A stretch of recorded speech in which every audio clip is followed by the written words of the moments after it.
आज हम बात कर रहे हैं एजुकेशन बियॉन्ड बुक्स प्रोजेक्ट के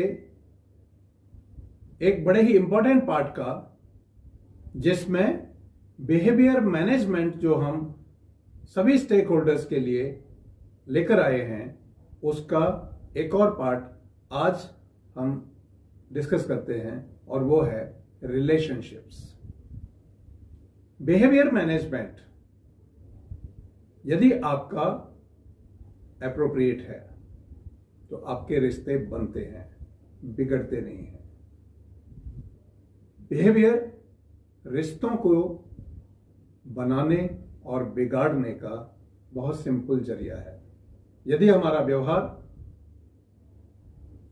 commensurate with requirement of life नहीं है, हम दूसरों को स्पेस नहीं देते हैं, हम दूसरों के स्पेस का रिस्पेक्ट नहीं करते हैं, हम दूसरों की इंडिविजुअलिटी का रिस्पेक्ट नहीं करते हैं, हम बच्चे को एक अलग यूनिट नहीं मानते हैं, एक अलग इंडिविजुअल नहीं मानते हैं, मॉम डैड को इंडिविजुअल स्पेस नहीं मिलता है आपस में, वो भी रिलेशनशिप्स के ऊपर बहुत बड़ा असर डालता है। मैंने अपने करीब 30 साल के एजुकेशन एंड पब्लिक लाइफ में ये चीज देखी है कि कई बार ऐसी सिचुएशंस आती हैं हमारे सामने जहां बच्चा बहुत परेशान होता है क्योंकि मम्मी पापा के बीच में कोई मतभेद है और उसका बच्चे को पता है। मैं इस बात को मानता हूं कि दो इंडिविजुअल्स के बीच में मतभेद हो सकता है, मगर उसको मैनेज करने की आवश्यकता है in the interest of our future generation.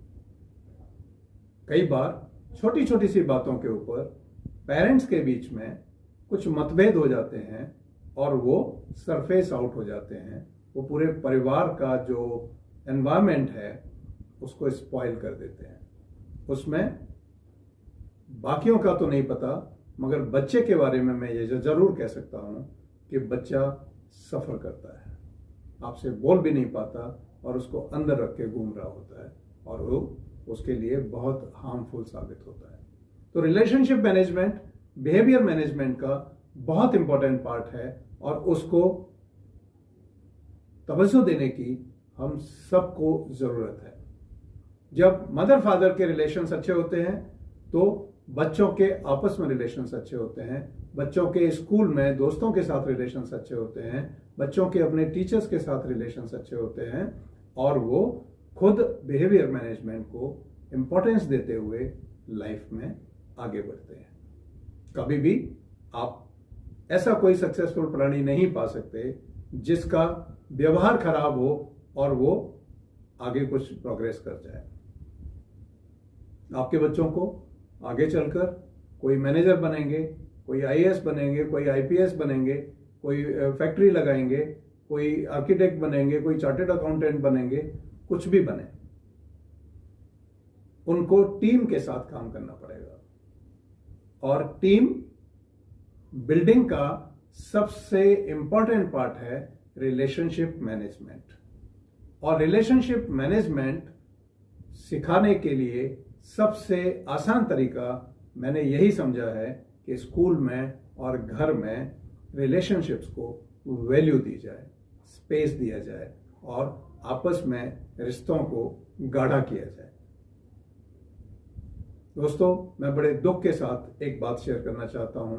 कई बार मैं ऐसे बच्चों से मिलता हूं जिनके पेरेंट्स या तो सेपरेशन की स्टेज पे होते हैं या कोर्ट्स में केस लड़ रहे होते हैं या कोई और इस तरह की सिचुएशन परिवार में होती है। उनके बच्चे बहुत पीड़ित होते हैं, उनको बहुत नुकसान होता है। मैं इस बात को एप्रिशिएट करूंगा और रिकमेंड भी करूंगा कि बच्चों के इंटरेस्ट में यदि मम्मी पापा को कुछ थोड़े बहुत एडजस्टमेंट्स भी लाइफ में करने पड़े तो कोई बुराई नहीं है। आप अगली जनरेशन को सही करेंगे। बच्चा आपका है, बच्चा देश का है।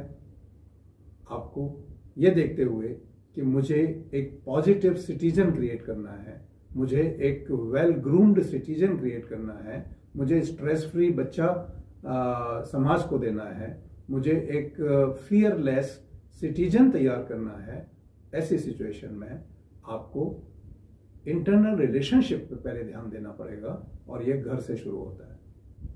टीचर्स भी इसको बहुत कुछ बढ़ावा दे सकते हैं, बच्चों के साथ थोड़ा सा इमोशनली इन्वॉल्व होते हुए, पर्सनली इन्वॉल्व होते हुए, इंडिविजुअल अटेंशन देते हुए और उन पेरेंट्स को भी देखते हुए कि कहीं यदि कोई डिस्कॉर्ड है आपस में तो उनसे बात करके कोशिश करें कि हम फैमिली के लिए कुछ वैल्यू ऐड कर सकें।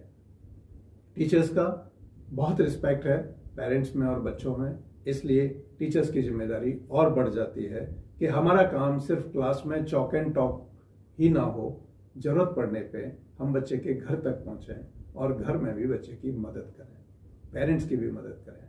मैंने ऐसा देखा है कई बार छोटी छोटी चीज़ों से भी बहुत कुछ बदलाव आता है।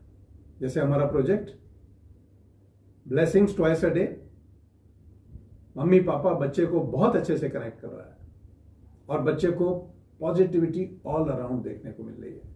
Please continue with this. My home my temple, my parents my God, please don't give up, continue with this. It will build your child, it will build the relationships in the house and create positivity all around. जैसा मैं बार बार कहता हूं, आप जिस चीज को nurture करेंगे वही चीज बढ़ती है। आप डिस्कंफर्ट को नर्चर करेंगे, घर में डिस्कंफर्ट रहेगा। आप पुअर रिलेशनशिप को बार बार को देंगे, रिलेशनशिप पुअर होती चली जाएंगी। आप पॉजिटिविटी को घर में नर्चर करेंगे, पॉजिटिविटी आएगी। यदि आप किसी नेगेटिव चीज को पकड़ के बैठे रहेंगे तो आप नेगेटिव चीज को ही नर्चर कर रहे होंगे। तो जिस किसी भी चीज में आप खाद पानी डाल रहे होंगे वही चीज बढ़ रही होगी। मेरी राय आप सभी को यही है और मैं जानता हूं कि थोड़ा बहुत चेंज करके आप परिवार में और बच्चों की जिंदगी में खुशहाली ला सकते हैं। आपको यदि कहीं एक्सपर्ट एडवाइस की जरूरत पड़े तो उसको भी लेने में कोई बुराई नहीं है।